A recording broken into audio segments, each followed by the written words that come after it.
Hello students, in the previous class we have observed the paper chromatography. Today let us discuss about column chromatography. So as we are seeing the definition of chromatography, chromatography is nothing but what here? Chromatography is a separation technique in which mixture of components is separated into individual components, right? So coming to here, column chromatography. So the column chromatography is also known as a general chromatography, which we can easily separate the mixture of components. Means what here, what we can say, this is a separation technique in which the separation of mixtures, the separation of mixtures here separated to a individual component, that one we call it as column chromatography. So here the separation of mixtures is taken into long glass tube which is known as column, and it is filled with a adsorbent. So the column is fitted with a stopcock at its lower end. It is dissolved in minimum amount of solvent which is known as mobile phase, and also it is applied on the top of the adsorbent, that is mobile phase. The mixture of components is allowed to flow down the column depending upon their absorption, and separation takes place. So this is about general introduction. So by this way, what we can say here, column chromatography is a separation technique.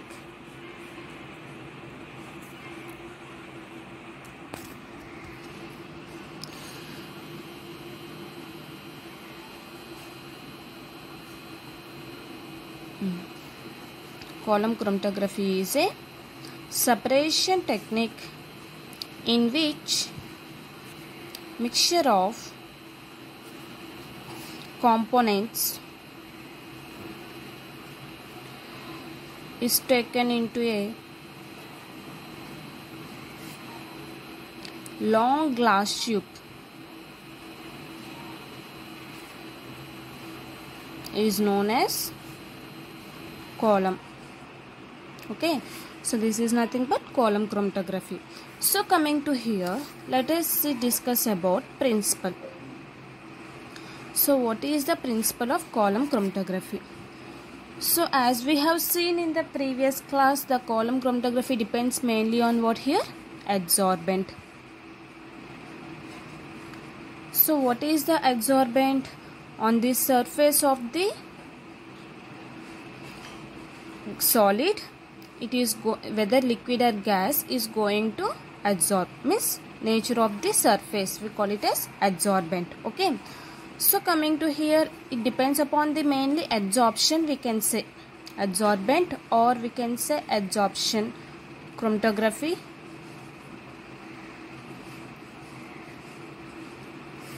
So this is the principle of the column chromatography. So here we are having two phases, right?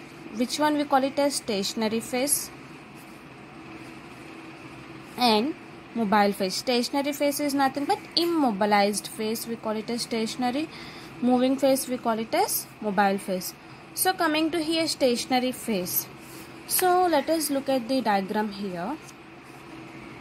So to keep the adsorbent, to keep the stationary phase, means for supporting the stationary phase we are using the column here. So to present the adsorbent here, we are keeping the stationary phase. So here what will happen? First you have to take cotton or wool, so that one which is inserted on the bottom of the column. So here the piston is very important. The piston is very important here.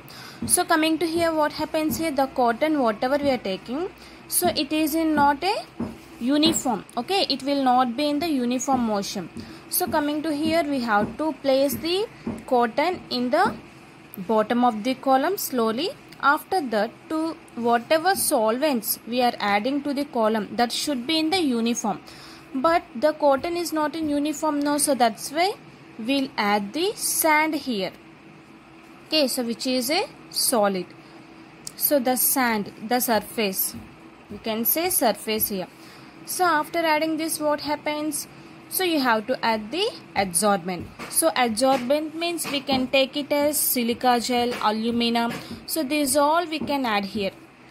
What are the adsorbents we can take? Silica, alumina. So these are the reagents we can take.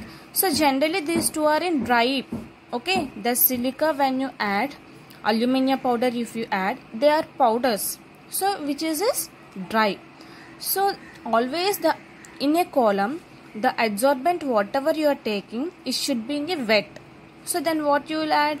A little bit of the mobile phase you are going to add. A solvent like ether or benzene, cyclohexane, chloroform. So these type of things you are going to add a small amount to the silica.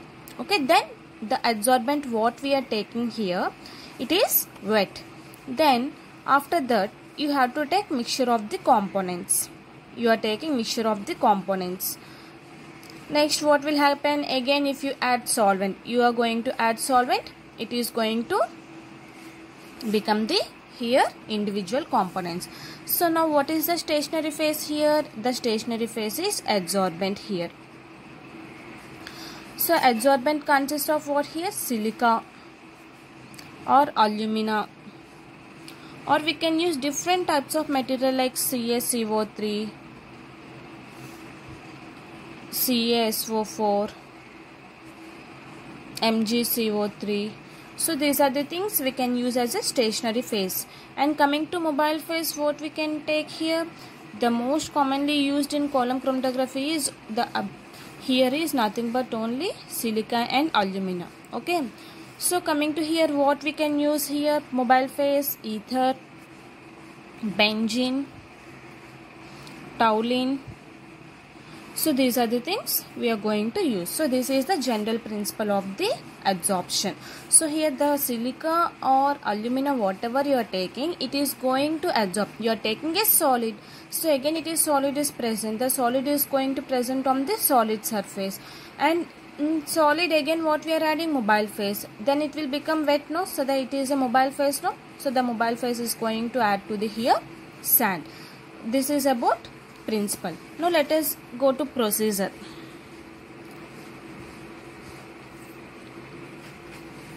So first one, you have to prepare size of the sample.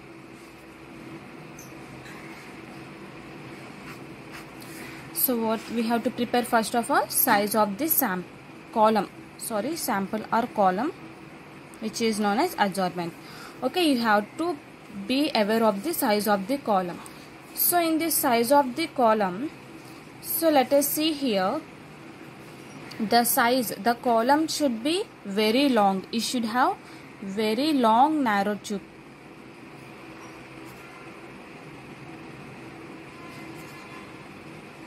You should not take small tube.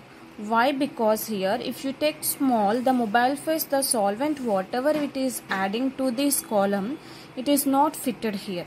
Okay. To separate the mixtures, we should have a long narrow column. So which is fitted with a cotton plug. It should have piston and it should have sand. Okay, basing upon. And also the size of the column will depends upon the particle size. The adsorbent whatever you are taking, it should depend upon the mainly particle size and quantity also. Quantity adsorbent, it is going to depend. So this is the first process we have to see. Okay, so in this procedure we are having different types of methods. The first method is wet method. So what is wet method here? First of all, you have to prepare here adsorbent. Adsorbent is nothing but, so this is a tube. So this is a silica powder we are taking. So in this silica powder, what you have to take? You have to add solvent. So this is the silica, this is the solvent. It is going to form a slurry. Okay, so this is nothing but what here? This is nothing but adsorbent, which is a stationary phase. In this, okay. So now, what is the wet method? In this wet method, first of all, we have to prepare this slurry. How you will prepare slurry here? In slurry here, a column is prepared in a, here already column is prepared in long tube having a stopcock near the bottom, right? And we have placed cotton or glass wool at the bottom of the column to support the adsorbent, right? And this tube is filled with suitable adsorbent. So this is the suitable adsorbent which is taken in the form of slurry, which act as a here stationary phase. The commonly used adsorbents we have shown already, that is silica, alumina, CaSO4, MgCO3. So this is nothing but first method. In the procedure we are taking the first method is wet method. That is nothing but first you have to take silica powder. To this a little amount of the solvent you have to add. A little amount of solvent if you have been added, then it is going to form this slurry which we have prepared adsorbent, that is stationary phase. Next one, adsorption process.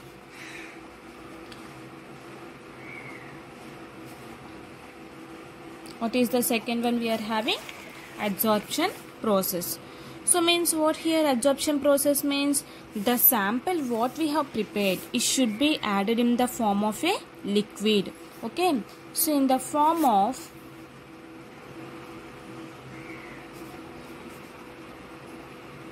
liquid we have to add in a column. Okay. If the sample is solid, then it is mixed with a suitable solvent to convert into a solution. Okay. Suppose if the sample is liquid, then you can directly add. If the stationary phase is liquid, if the stationary phase is solid, then you have to add a solvent, that is mobile phase you have to add. Okay. If the sample is gas, no problem. Okay. So it is what will happen, it should be added to the top of the column and allowed to pass through it. Okay. So after passing through the column, what we have to do, different components of mixture is going to adsorb on this stationary phase. If you have been seen here, see different components of mixture we are placing, right? So after placing the adsorbent, so this is nothing but adsorption process. At last process we are having here is elution process.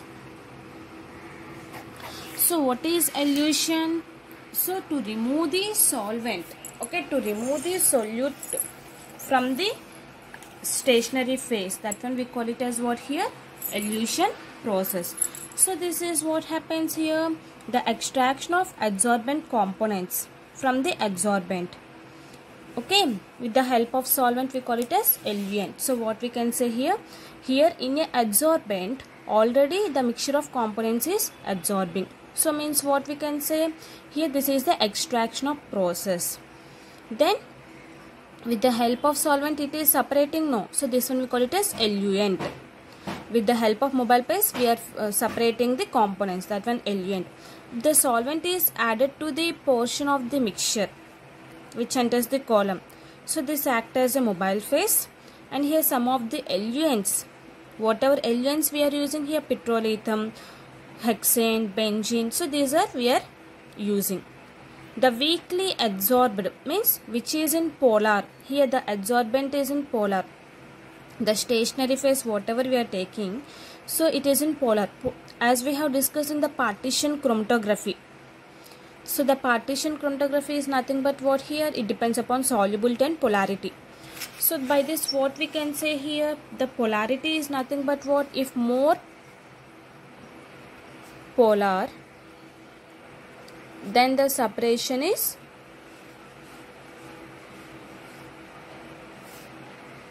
slow. Okay. So if the component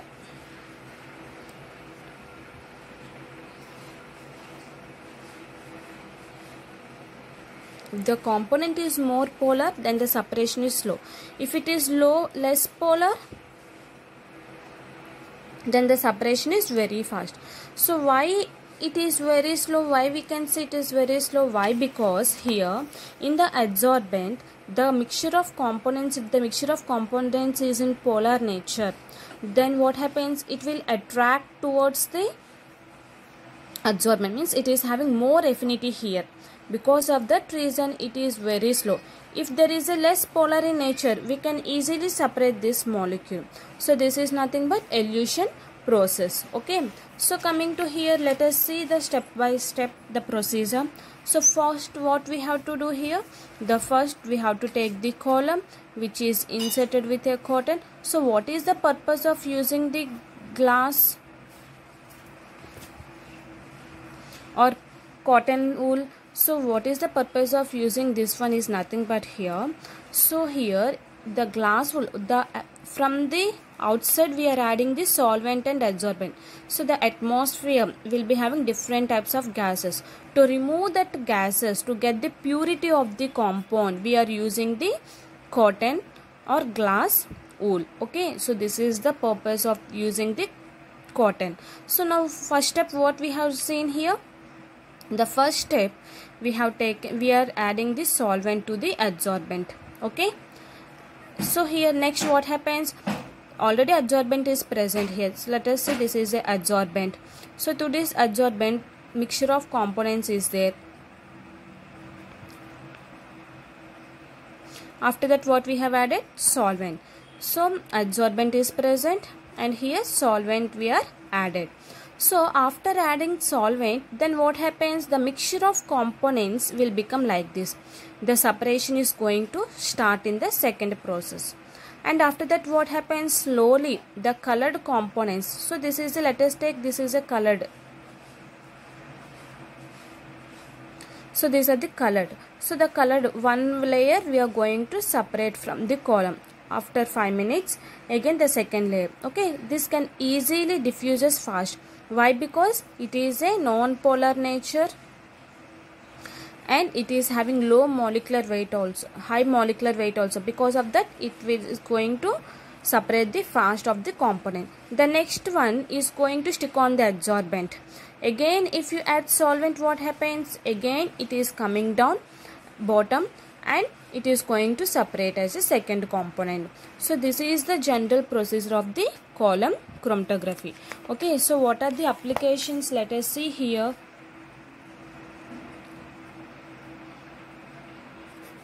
The applications is nothing but it is used in the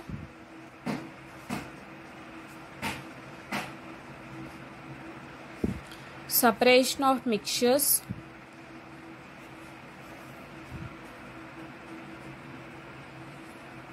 containing stereoisomers.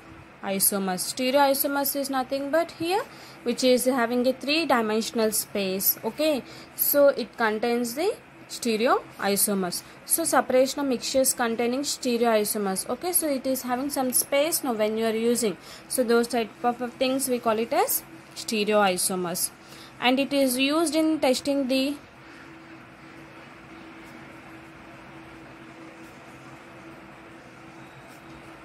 homogeneity of colored compounds.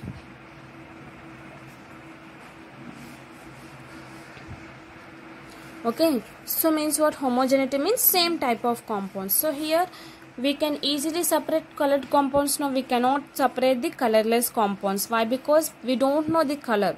So if you don't know the color, after 5 minutes after you have to separate the column chromatography. Then here fused in separation of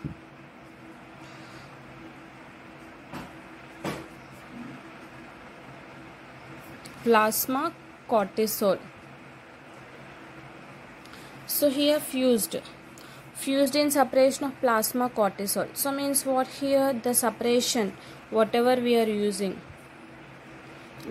2 types of components we are using. No, we can use plasma control also to use the column chromatography. So we are having advantages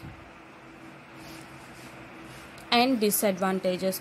So what is the advantage of this method?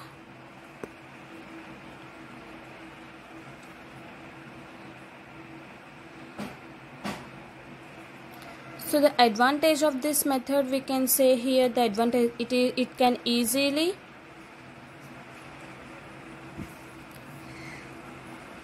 separate any type of mixtures. This is the one advantage we can say here. What we can say, it can easily separate any type of mixtures, and also it can use mobile phase. So this is nothing but advantages. Coming to disadvantage, we are having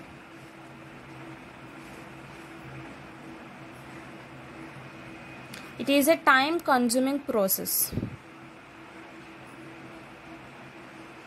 So what we can say, when you separate the mixture of components, it is very time consuming. Here the time is lagging between the column chromatography. So this is nothing but column chromatography. Okay, so this in column chromatography, what we have seen here, which are separating the mixture of components into individual components. If colored, we can separate easily. If it is colorless, what we can say, because of the colorless, we are seeing the time. So means what, here the colored components will be easily separated, and the colorless, whatever you are taking here, we have to see time. After 5 minutes, 5 minutes, 5 minutes, we have to separate each individual component. So this is nothing but column chromatography. In the next class, we can discuss about the TLC. Thank you.